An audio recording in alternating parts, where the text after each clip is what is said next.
예수 그리스도의 핏부림을 받고 성령의 거룩함을 입은 하예람 가족 여러분, 오늘 또 하나님 은혜와 평강을 덧입어 영혼의 즐거움과 마음의 기쁨과 육체의 건강과 삶의 지혜가 풍성하시기를 간절히 간구합니다. 아멘.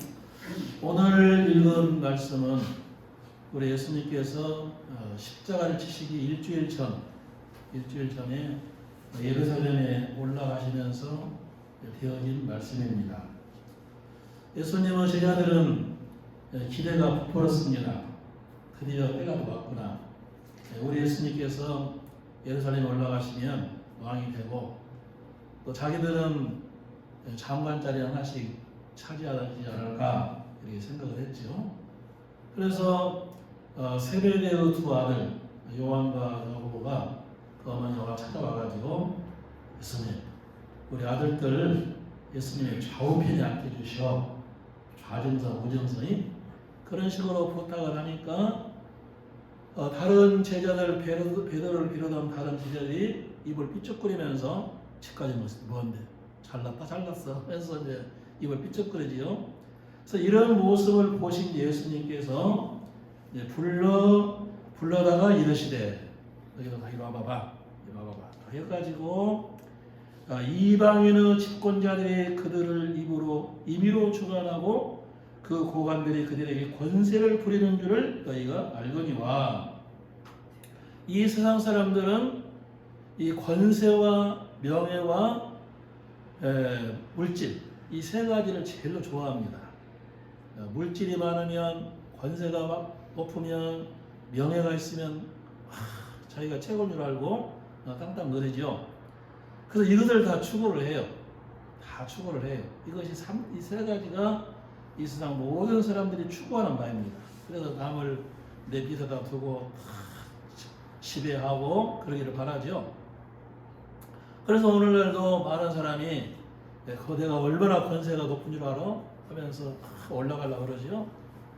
그런데 우리 예수님께서 말씀하시기를 너희 중에는 그렇지 않을지니 너희 중에 누구든지 크고자 하는 자는 너희를 섬기는 자가 되고 너희 중에 누구든지 으뜸이 되고자 하는 자는 모든 사람은 종이 되어야 하리라. 그래서 예수님의 말씀은 많이 다르죠. 많이 달라서 이 세상 사람도 높이 올라가가지고 물질을 많이 가져가지고 명예를 높여서 막 떵떵거리고 지배하고 그러기를 바라는데 너희는 그렇지 않다. 너희는 섬기는 자가 되고 종이 되어야 된다. 이렇게 말씀하시면서 인자에 온 것은 섬김을 받으려 함이 아니라 도리어 섬기려 하고 자기 몫을 많은 사람의 대성물로 주려 함이니라. 유명한 말씀을 하셨어요. 나는 섬기려 왔다. 이 세상 사람들은 섬김을 받으려고 하는데 너희들도 섬김을 받으려고 그러는데 아니야, 그것이 아니야. 섬기는 자가 되어야 돼. 이렇게 말씀하시면서 나는 섬기러 왔다. 이렇게 말씀을 하셨습니다. 섬기러 오신 예수님, 대림절 두 번째 주일을 맞이해서 이런 주제로 말씀을 드리는데 이 섬긴다는 뜻을 제가 찾아보니까 여러 가지 뜻이 있어요. 히브리 말로 샤라트, 아바드, 또 아보다, 에베트, 샤라트 등등 여러 가지 섬긴다는 용어가 있는데 하나님께 대하여는 영광을 돌리다 그런 뜻이 있고 사람에 대해서는 종처럼 일하다, 봉사하다 그런 뜻이 있습니다. 그래서 우리 예수님께서 섬기는 그 모습을 보시면은 하나님에 대한 섬김과 가족에 대한 섬김과 죄인에 대한 섬김 이런 걸 간단히 살펴보면은 예수님께서는 하나님을 섬기는데 어떻게 섬기셨는가 이걸 간단히 말씀을 나눈다면은 하나님의 뜻을 온전히 이루어드림으로 하나님을 섬겼다 이렇게 말씀하고 있어요. 내가 하늘에서 내려오는 내 뜻을 행하려 함이 아니요 나를 보내신 이의 뜻을 행하려 함이니라. 아버지께서 내게 하라고 주신 일을 내가 이루어 아버지를 세상에서 영화롭게 하였사오니 이렇게 말씀하셨어요. 그래서 하나님께서 하라고 하는 일을 뜻을 다 이루어드림으로써 섬겼다. 그러면 아버지께서 내게 하라고 주신 일이 무엇인가? 그 점에 대해서 죄인들의 죄를 담당하는 일, 이사야 53장 6절, 요한복음 17장 18절, 대속의 십자를 지시고 속죄의 제물이 되시는 일, 죄인들의 구원을 완성하는 일, 이것이 하나님께서 예수님께 하라고 주신 일입니다. 죄인들의 죄를 담당하거라, 대속의 십자를 지고 속죄의 제물이 되거라, 그래야 죄인들을 구원하여 영생을 얻게 하거라. 이것이 예수님께서 하나님께로 받은 사명입니다. 그래서 이 일을 다 이루어드림으로써 하나님을 섬겼다고 말씀하고 있으며, 또 예수님은 하나님을 섬기는 일을 즐거움으로 삼으셨다고 이사야 11장 3절에 말씀했고, 하나님을 항상 기쁘시게 드림으로써 하나님을 섬겼다고 말씀하고 있어요. 요한복음 8장 29절에 보면 나는 항상 그가 기뻐하시는 일을 행함으로 나를 보내신 이가 나와 함께 하시도다. 항상 하나님이 기뻐하시는 일을 행했다. 하나님이 기뻐하시는 일이 무엇인가? 아까도 잠깐 말씀드렸습니다마는 죄인을 구원하여 영생 얻게 하는 일, 요한복음 6장 40절. 죄인들이 진리를 알고 진리 안에 거하게 하는 일, 디모데전서 2장 4절 말씀. 그래서 이런 일을 이루시기 위해서 복음을 전파하시고 병든 자를 고치시고 회당에서 가르치시고 또 마지막에 십자가에서 속죄의 제물이 되셨다는 겁니다. 이렇게 세 가지를 제가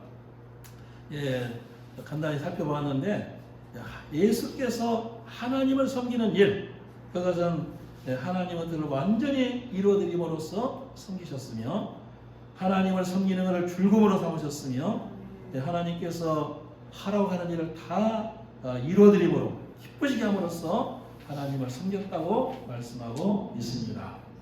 자, 그러면 예수님은 가족을 어떻게 섬기셨는가? 가족을 어떻게 섬기셨는가?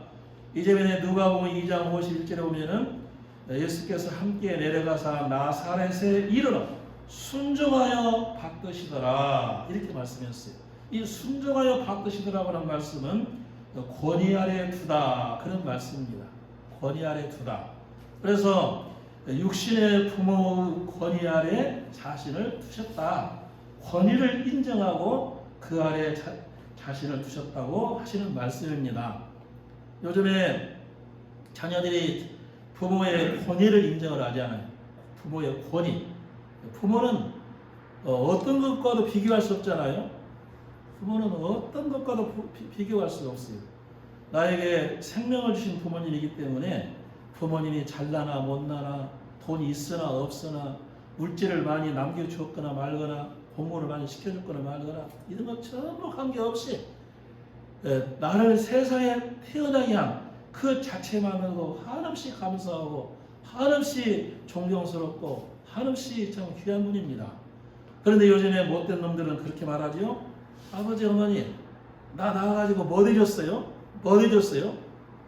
뭘 해줬느냐? 나 대학을 제대로 가르쳐줬어요? 결혼할 때 아파트 하나 주었어요? 이렇게 대드는 놈이 종종 있어. 이건 정말로 이건 나쁜 놈들이죠. 나쁜 놈들이죠. 악한 놈들이죠. 권위 아래 부모가 잘났든지 못났든지 많이 배웠든지 안 배웠든지, 엄마 왜 그렇게 무식해? 그런 말은 있을 수가 없죠. 엄마 가진 것이 뭐야? 나 준 것이 뭐야? 이것은 있을 수 없는 거예요. 권위 아래 두다. 나를 세상에 태어나게 한 그 자체, 이 한 가지만으로도 어떤 것과도 비교할 수 없는, 한없이 감사할 수 있는, 효도해야 하는 그런 이유가 되는 줄로 믿습니다. 우리 예수님은 하나님의 아들이시지만 그래도 육신의 몸을 입고 오셨기 때문에 바로 그 어머니가 성령으로 잉태하셔서 10달을 고생하시고, 아버지는 참 자기가 죽을 수밖에 없었을 때 애국까지 같이 피난 가고 정말 지극정성을 다해서 육신의 부모로서 키워준 사실을 알기 때문에 순종하여 받으시다, 그 권위 아래 두더라고 말씀하고 있습니다.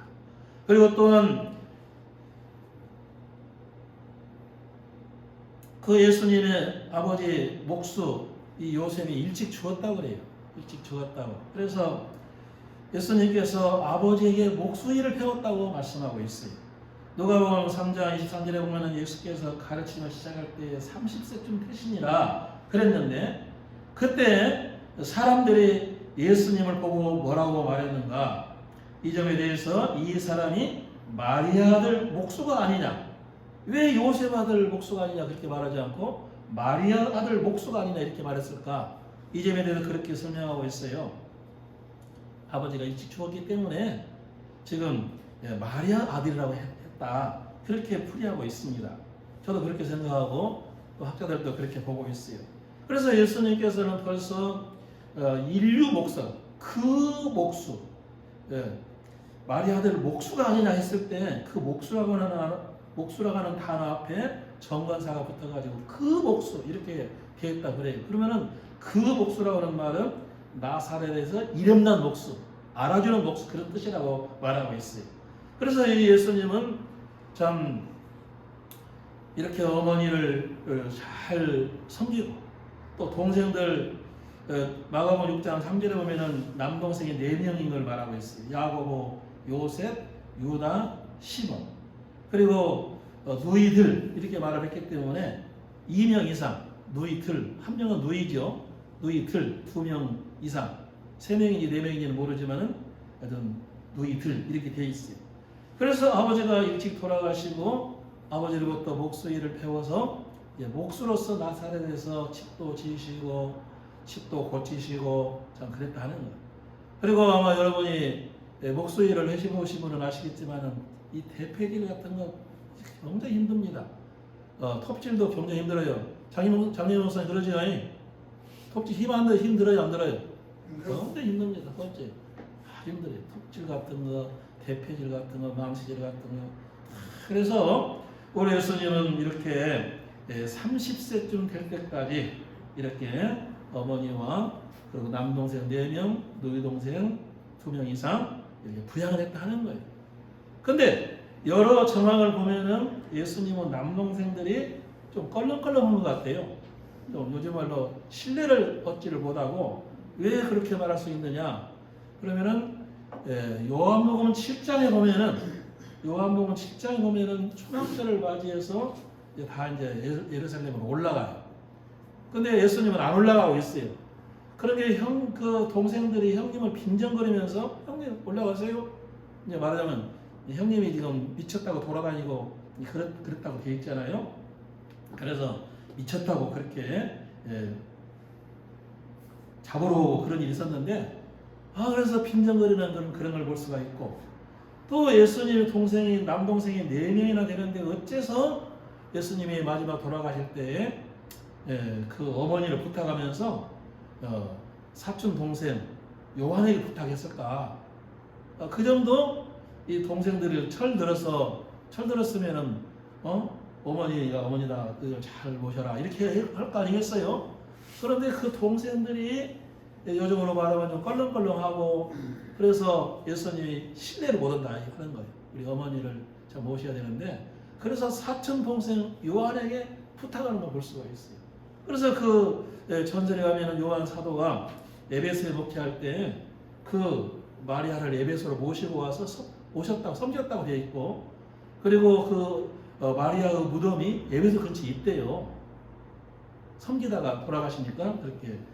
그래서 이런 여러 정황을 볼 때에 참 우리 예수님께서는 좀 철모르는 동생들이지만, 그리고 그 어머니를 지극정성으로 참 섬겼다. 그래서 이런 말을 해요. 우리 옛날에 안창렬 목사님이라고 장신대 교수 한 분이 계셨는데, 전임 그 양반이 그런 말 하더라고요. 예수님의 손에는 두 가지 못이 있다. 죄인들을 구원해서 쇠못자국이 있고, 그리고 가족을 부양하기 위해서 열심히 일한 이 공의가백이 있다. 그렇게 말씀을 하는 걸 들을 때 저도 그렇게 인정을 했어요. 과연 그렇다.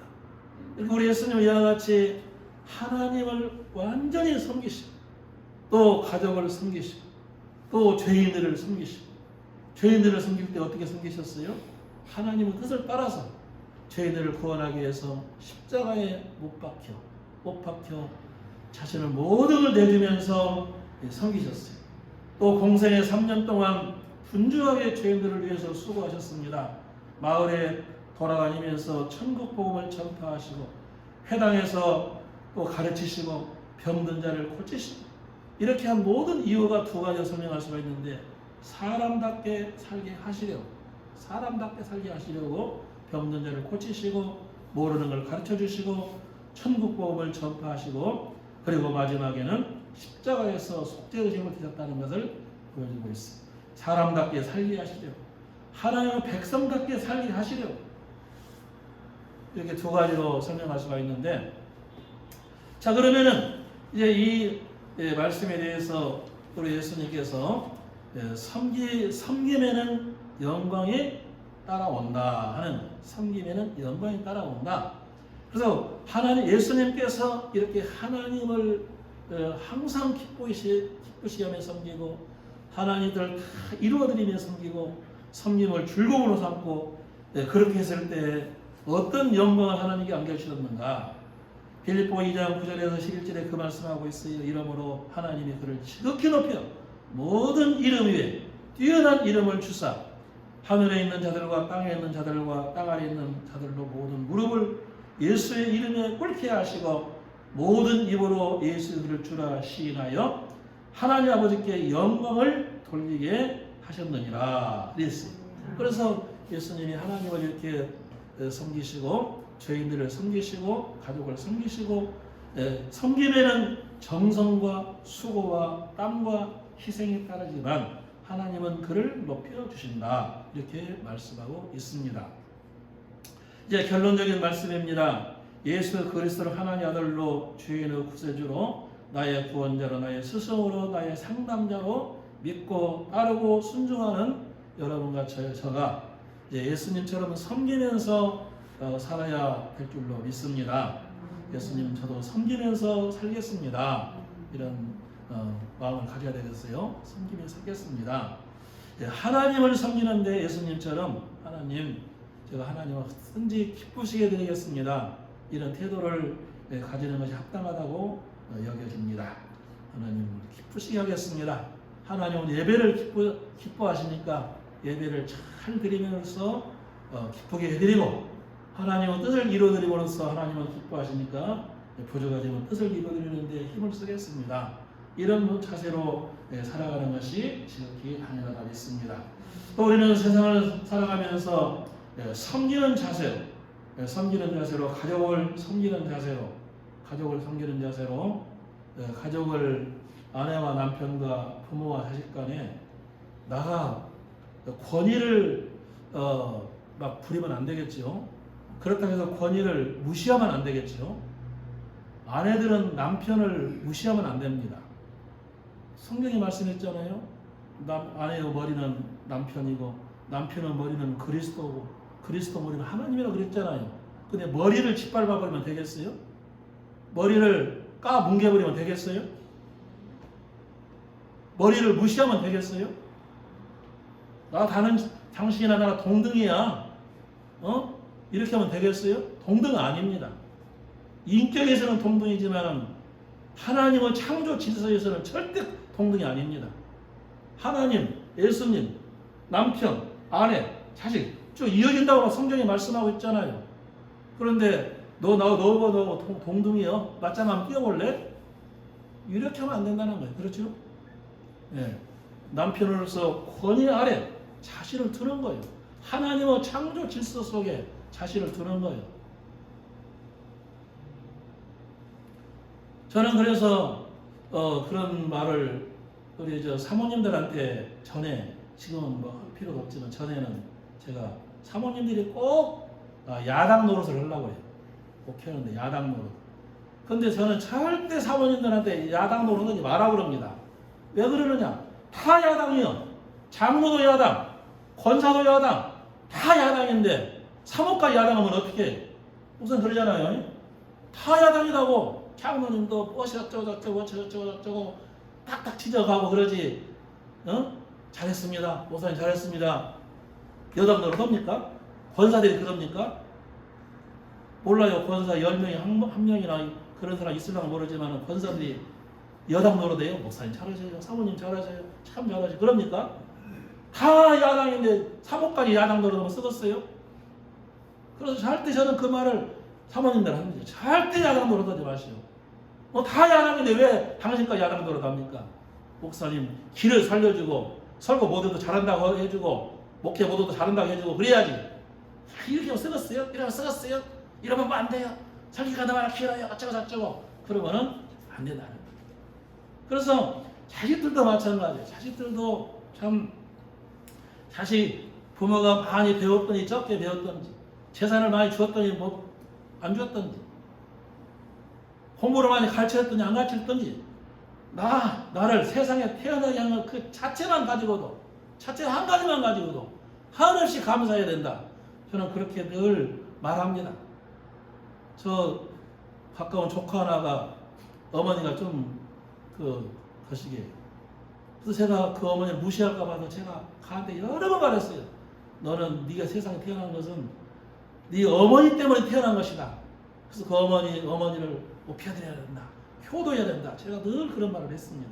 아무쪼록 오늘 대림절 두 번째 주를 맞이해서 우리 예수님께서 어떻게 하나님을 섬기셨는지 가족을 섬기셨는지 죄인들을 섬기셨는지 간단하게 말씀드렸는데 여러분과 저도 세상을 살아가면서 어떻게 하나님을 섬길 것인지 어떻게 가족을 섬길 것인지 어떻게 우리 주변에 많은 사람들을 섬길 것인지 섬김에는 정성이 있어야 되고 수고가 있어야 되고 내가를 주어야 섬길 수가 있습니다. 주어야 내가 좀 적게 먹고 남을 주어야 섬길 수가 있어요. 제가 이런 예를 여러 가지 드릴 수가 있겠습니다만 다 생략하고 원론만 말씀드렸는데 아무쪼록 여러분과 제가 섬기러 오신 예수님 저도 예수님처럼 섬기긴 살겠습니다. 부족하고 죄 많지만 허물 많지만 하나님을 잘 섬기겠습니다.